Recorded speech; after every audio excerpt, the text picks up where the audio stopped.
Halo friends, kembali bersama kami di Biru. Bincang Seru.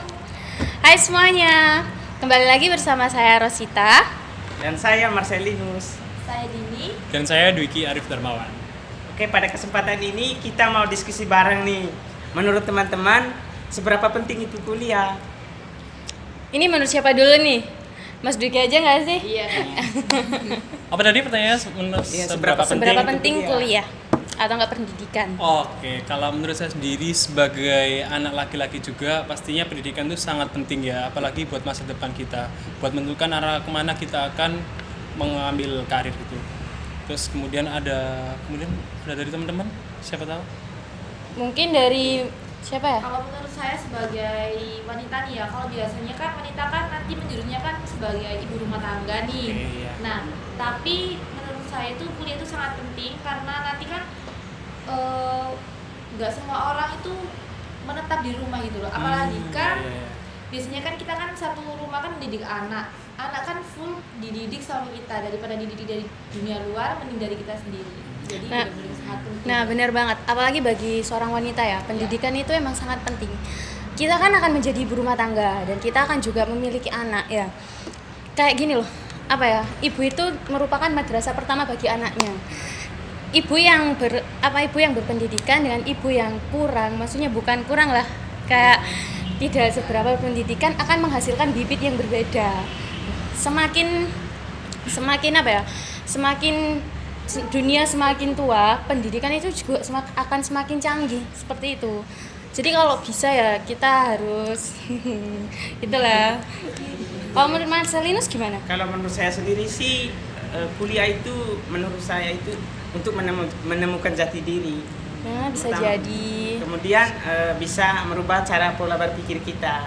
Paradigma kita di sini dirubah juga dari gitu. Dan aku juga pengen nambahin sedikit sih, kalau seberapa penting pendidikan itu sebenarnya kita tuh nggak ada namanya buat tidak ada pendidikan. Sebenarnya setiap orang itu ada guru dan setiap tempat itu adalah sekolah.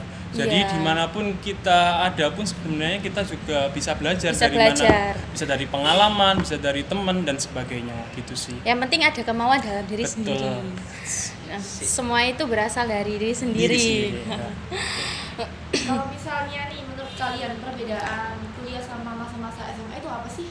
Wow, banyak banget. Kalau menurut saya perbedaannya itu yang pertama itu dari segi pengalaman sih. Pengalaman saya waktu SMA dan kuliah itu sangat berbeda. Dimana di masa SMA-nya saya itu saya terlalu terkekang gitu. Dan semenjak saya masuk kuliah, saya bisa tahu oh ternyata kuliahnya gini-gini dan lebih ke mandiri gitu. Lebih ke inisiatif diri gitu. Selain itu kalau di masa-masa SMA itu ya, kita kan harus bangunnya jam 5, jam 6 itu kan harus bangun pagi, Iya. bersih-bersih buat masuk ke sekolah. Tapi pas kuliah itu kayak lebih santai, gak seberapa terburu-buru gitu lah. Berarti lebih anak kuliah nih ya daripada SMA ini ya. Yes. Mungkin sama-sama enak lah. Tergantung kita cara menikmatinya, gitu aja. Cara menikmati. Kalau menurut perbedaan dari SMA dan waktu kuliah ini sebenarnya semakin kita kuliah ini circle kita atau teman kita semakin dikit gak sih? Bener, semakin dikit, semakin banyak menemukan karakter setiap manusia yang berbeda-beda gitu. Tapi semakin menambah relasi nggak sih? Bisa jadi. Iya benar-benar. Benar. Karena di bangku kuliah ini kan juga kita bisa membentuk relasi pada teman maupun dosen juga kan. Iya. Oh ya, ini kan semuanya sama-sama dari Fakultas Hukum. Kenapa kok pada memilih Fakultas Hukum? Kan ada tuh fakultas yang lain gitu. Dari Bang Dewiki dulu deh. Oke. Sedikit aja yang paling berpengalaman. Iya. Kenapa memilih Fakultas Hukum? Nah, ya. Pertama soalnya aku basicnya emang nggak suka hitung-hitungan sih. Oh, jadi lebih ke menghindari matematika. Enggak juga, soalnya aku emang dasarnya dari ekonomi. Jadi di masa SMA itu emang kayak ekonomi kayak nggak cocok banget. Terus aku cocok kayak di sosiologi gitu. Nah, karena terus aku milih Fakultas Hukum. Nah, hukum ini menurutku sangat penting ya. Karena bisa kita tahu tentang peraturan perundang-undangan dan sebagainya, dan kita bisa tahu nih apa aturan hukum yang ada di masyarakat, dan kita nantinya bisa mengedukasi ke masyarakat bahwasanya hukum itu seperti ini loh. Nah, ada rambu-rambu yang harus dipatuhi dan ada rambu-rambu yang ada larangannya. Kalau menurut kalian gimana nih? Menurut kamu dulu. Menurut saya menghindari hitung-hitungan juga. Oh juga sama. Saya dulu dah. Iya. Kan ini udah semester 6 toh Mas Dwiki. Betul sekali. Ada kemungkinan nggak di Fakultas Hukum itu ada hitung-hitungannya? Kita kan masih baru jadi kan iya, nggak tahu. Iya, ini ya satu lagi ya. Pastinya ada ya. Nanti pasti ada di hukum pajak nih. Itu kan tentang bagaimana sih besaran pajak yang dikeluarkan, bagaimana sih pajak yang harus kita bayarkan kepada negara. Nah, kemudian ada juga di hukum waris. Oh, hukum waris. Nah, iya. Jadi kayak sekuat kita menghindar dari matematika, Itu di, nggak, di kehidupan itu benar pasti sekali. ada, nggak mungkin nggak ada gitu loh. Kak Marcelinus? Kalau saya sendiri sih, karena sebelumnya itu saya bertanya itu kepada orang-orang untuk menjadi seorang advokat itu jurusannya apa. Terus setelah saya tanya, orang-orang bilang tuh harus sarjana hukum, makanya saya pilih sarjana hukum. Oh, jadi emang udah dari cita-cita dari kecil pengen jadi advokat gitu ya? Kalau dari kecil sih tidak. Setelah saya masuk kelas 3 SMA kemarin. Terus ketika dilihat dari segi basicnya saya juga itu tidak sejalan gitu. Saya basicnya biasa. travel. Ya. Oh, gitu. Ya mungkin dari Mbak Dini, kenapa milih jurusan Fakultas Hukum? Sebenarnya dari awal ya menghindari Menghindari hitung-hitungan ya. Ya itu sama. karena bukan basicnya sih. Berarti kita ini satu frekuensi ya. Satu frekuensi. Apa? Dari saya. Kalau dari saya pribadi ya masuk ke Fakultas Hukum kayaknya sih nggak ada pandangan. Emang setelah lulus SMA itu ya, setelah lulus SMA saya masih belum ada pandangan mau kuliah atau enggak. Cuma dapat dukungan gitu dari keluarga, mending kamu kuliah aja. Terus dapat saran dari guru SMP sama SMA itu kalau kuliah ya kamu itu kayaknya basicnya di ini deh komunikasi atau enggak Fakultas Hukum kayak gitu. Karena banyak ngomongnya juga. Iya, banyak ngomong gitu. Terus keluarga aku juga banyak yang ngedukung di Fakultas Hukum biar nanti lulus bisa jadi advokat lah atau jaksa kayak gitu. Ya wes lah masuk ke Fakultas Hukum. Tapi kan dulu kan pas mau masuk ke Fakultas Hukum kan saya juga mikir, wah Fakultas Hukum nih kayaknya mikir-mikir pasal, ngafal-ngafal pasal. Itu yang sangat ditakuti. Tapi tuh ternyata setelah dijalani nggak gitu kan? Enggak sih.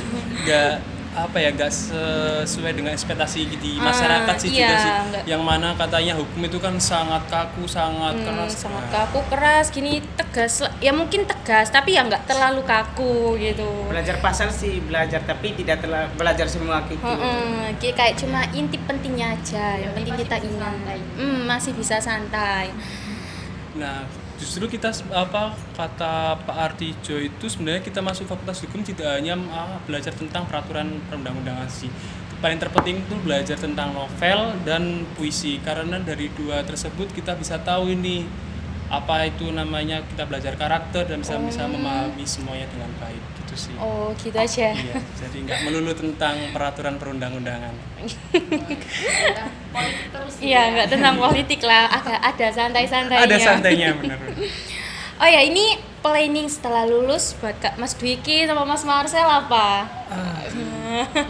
Ini kan udah semester 6 Mas Semester Dwiki, 6, udah benar, pasti ada planning lah. Mau Planning. kemana? Mau lanjut S2 kah? Atau bisa jadi nikah kan Oh. gitu? Oke, planning setelah lulus ini.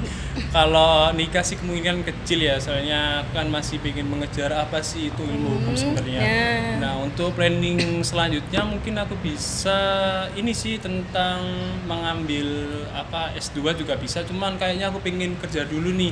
Oh. Kerja di bagian kayak di firma. Nah, itu kan Banyak bisa pengalaman dulu ya. Pengalaman bener. Dari pengalaman tersebut kan akan bisa kan mengembangkan di mana saja. Iya, kayak mengembangkan di mana saja. Kalau Mas Marcel? Kalau saya sendiri sih setelah selesai S1 saya mengikuti PKPA itu. Oh, PKPA. iya. Advokat ya? Iya. Iya, pendidikan khusus profesi advokat Iya, ya. profesi Oh, advokat. Kok kayaknya kita sama ya? Iya. Dari dulu memang saya cita-citanya jadi advokat. Oke. iya, iya. Kalau planningku sih setelah lulus dari Fakultas Hukum ya pengennya mau ke PKPA, terus ya perbanyak pengalaman juga, Berbanyak relasi juga tentunya kan. relasi juga. Ya kalau bisa nanti kerja sambil ngejar S2 lah gitu. Iya. pengen jadi kayak dosen-dosen sini, pengen jadi advokat sambil ngajar gitu loh. Karena kan pekerjaan paling mulia itu jadi dosen guru lah gitu. Iya.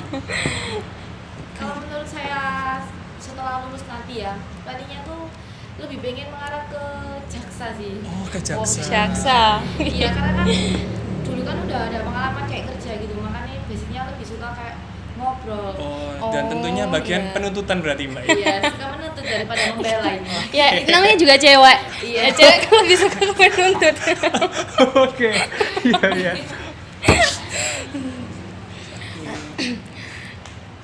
Nah, buat teman-teman di luaran sana, pendidikan itu sangat penting kan bagi kita. Apalagi kan semakin tuanya bumi kan semakin canggih juga zaman. Pendidikan juga akan semakin canggih. Nah. Jadi kayak buat teman di luar itu jangan menyepelekan pendidikan. Pendidikan itu sangat penting bagi keberlangsungan kehidupan kita, terus anak-anak kita dan juga generasi kita selanjutnya. Oke. Dan menambahkan sedikit nih Mbak, dan pendidikan tuh bagi negara itu sangat penting ya, karena maju tidaknya negara itu karena pendidikan. Karena pendidikan kan tergantung generasi kita lah. Generasi selanjutnya. Ya mungkin ada tambahan sedikit. Nggak ada.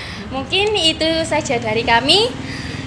Kami ucapkan terima kasih dan sampai jumpa bertemu di podcast selanjutnya. Dadah.